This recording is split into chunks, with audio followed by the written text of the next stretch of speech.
When it comes to raising a puppy, most people welcome all the help they can get. That's probably why you ended up on my channel. So for today's video, we've tapped into the power of my Facebook groups and found some great examples of puppy hacks that are going to make your life easier. Now, these are just a few little tips and tricks that we've picked up along the way and that we want to share with you. Now, you won't find these in many of my other training videos or books, but you're going to find them useful and very helpful.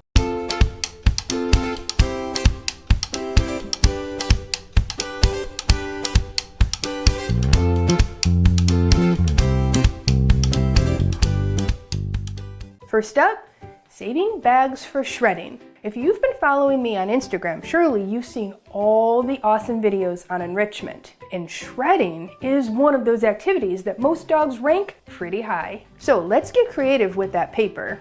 Now, I like to save bags from grocery stores or takeout dinners to use as my dog's shredding paper. It carries a ton of different scent and is often super exciting for our dogs. Now, my guys don't consume paper, but if yours do, you might want to use lettuce or cabbage for this activity instead. Now, you can also teach your dog to spit out cardboard and paper instead of consuming it. You lab owners might want to tap into that great skill. If you know, you know. All right, next up, let's talk about bells. Now, most people find that the bell training process for potty training is a great idea. It's really a way for your dog to let you know that he needs to go out. When I first started dog training, I always recommended the bells that you can hang next to the door.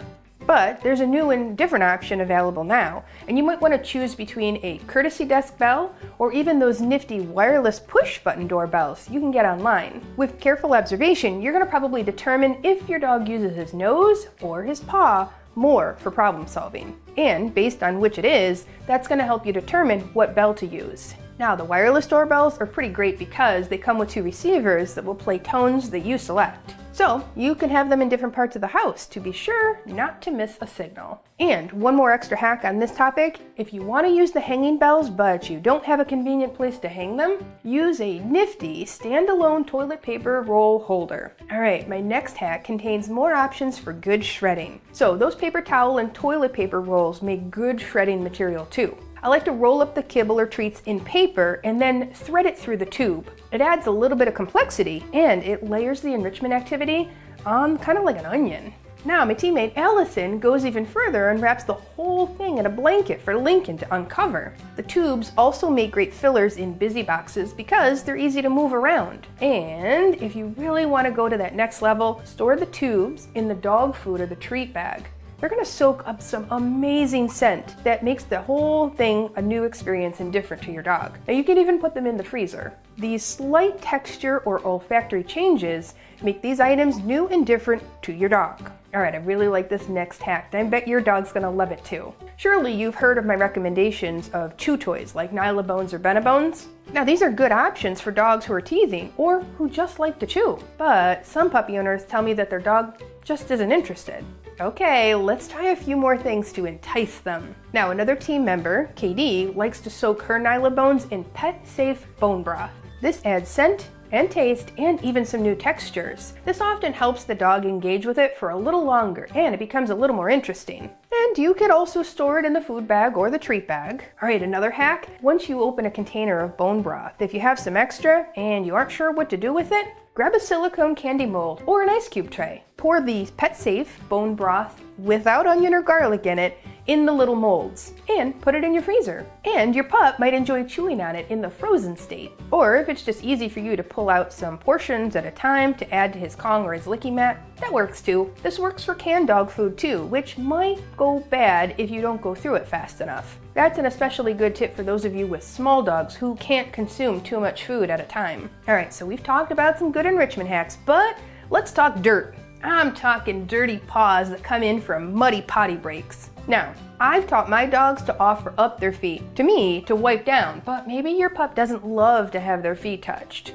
And you could work on body handling techniques like the ones I cover in this video, or For now, you can get a super absorber mat and sprinkle some kibble on it as if it's a giant snuffle mat. And let your dog walk all over the mat searching for the food. Now this way, your pup gets all the mud or the water off their paws without stressing them out by touching their feet. And speaking of cleaning, where are all my shedding dogs at? Now, if you're like me, you probably deal with a lot of fur. Here's my #1 hack for that. Use a window squeegee to get all the hair off the carpet and the upholstery. It grabs the hair way better than a lint brush or some vacuums, and you just toss it out to the birds. You do that, right? Tell me you do that. Tell me you take your dog's fur and you leave it on the porch for the birds. If you don't, you should. Could you imagine how happy those birds are to have that warm fur for their nests? All right, this next hack comes from a student in my online course. Susie has an adorable pupper named Dipper. Now, Susie's always trying to find a way to help Dipper entertain herself. Susie's discovered that she can shove the flirt pole into the couch corner and let the end touch the ground or just above it. Dipper thinks this is a lot of fun and will keep herself busy for quite some time. The thing I actually love about this is that you can constantly replace things at the end of the flirt pole for some novelty. Of course, this works best for small dogs because bigger dogs, they would probably be strong enough to pull the whole pole out of its holding spot. So for bigger dogs, you may want to set up a long rope toy with a handle on the opposite side of a door that's closed tightly. Are you loving these hacks? Hopefully they make your life with your pup just a little bit easier. And if you love them and you love us, you can show us by hitting that subscribe button, sharing this video with a friend, or giving us a super thanks to show your appreciation. All right, now it's time for the lightning round of puppy hacks. Now I don't have a lot of time for explanation, but I think you're gonna get the idea on these. Here are a few of my favorites. All right, this movable puppy pen that you can assemble panel by panel.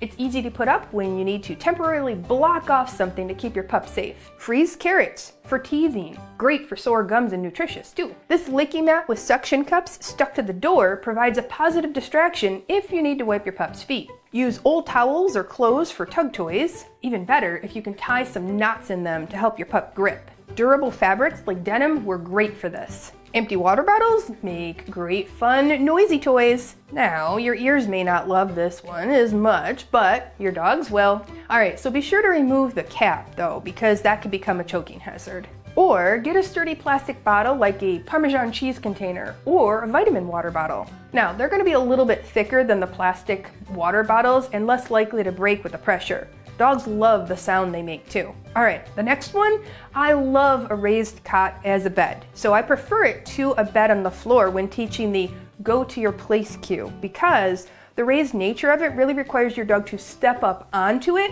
which can make it easier for your dog to understand as you're working on this skill. It's also good for older dogs with arthritis who need a little bit of a softer bed. Or when your dog wants to hang out outside with you when it's warm, but you don't want them to get bitten by bugs on the ground. Speaking of beds, that reminds me, if you're struggling with getting your pup tired enough to chill out, then I want you to check out the 7 tips to tire out your puppy in this next video. All right, this is Michelle, your certified trainer and puppy expert signing off. Until next time.